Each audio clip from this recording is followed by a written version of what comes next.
Okay, so I'm going to show you a quick overview of how we made Star Fox in real life. At the end of our Kickstarter, we thought it'd be funny if crazy things are happening, and then boom, credits just flying up the screen obnoxiously for 5 hours. So, no, nobody.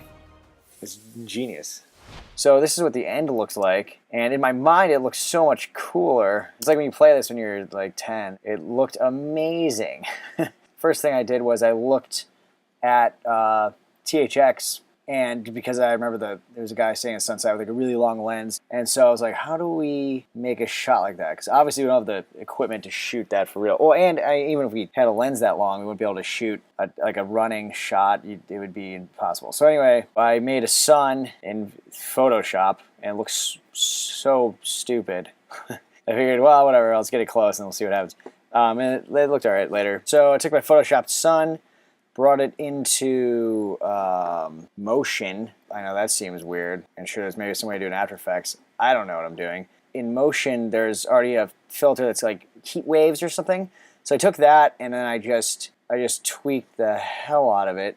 I took the this color pattern, I just made it really like wide and long. So then I saved it out, and because it's already in effect inside of Final Cut 10, I can go back to Final Cut 10, and I add the effect onto my photoshopped like weird orange ball, and so now it's sort of starting to look like something. It gives you, obviously there's settings you can still keep tweaking, so I just tweak those more to make it more something like, see, look at the edges, not the middle looks horrible, but the edges look pretty similar to the THX sun edges. Anyway, let me know if you guys hate Final Cut 10, because I edit for a living, and on the side of my real job, which is making this Kickstarter.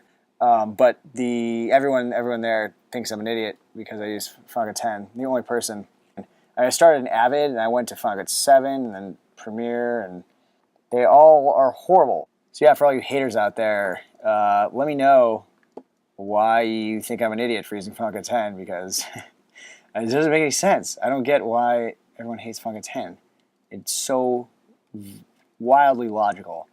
All right, so the sun like kind of looks like something, I don't know. I better figure out what's up with us running. We had filmed beforehand us running on a green screen, the worst green screen ever. It was pretty horrible. Luckily, since we were just doing silhouette, it didn't have to be perfect. It just had to be like key out the black.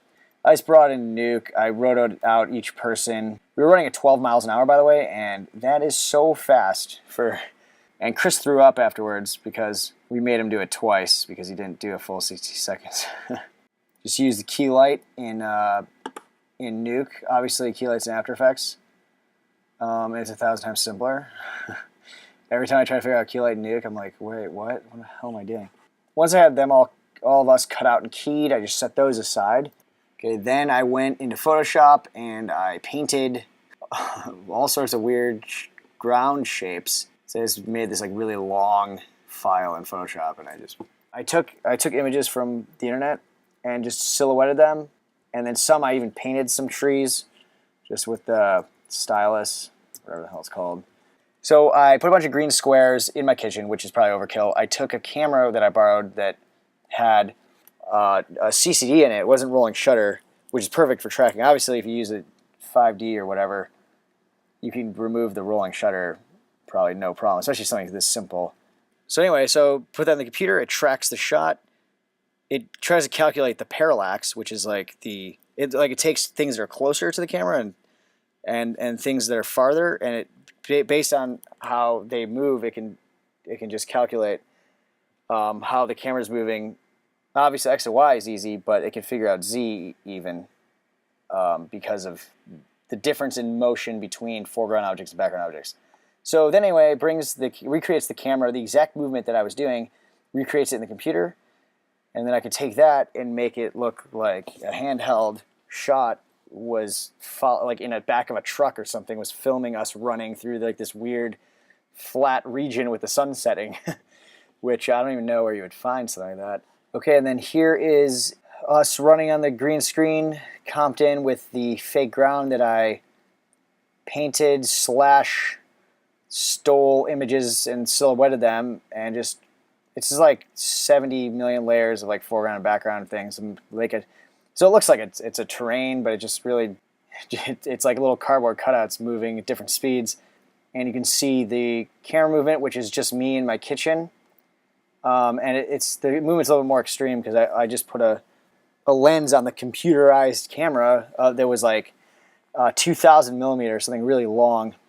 So obviously the movements look extreme. I mean, obviously, and for the shot you need a lens that long because look at how big the sun is.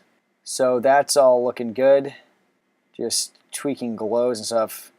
Obviously, I don't have time to go through the million weird nodes I added, but I did a lot of like adding glows and just grades to the sun and the sky, because you saw the sun earlier. It looked like some crap I photoshopped.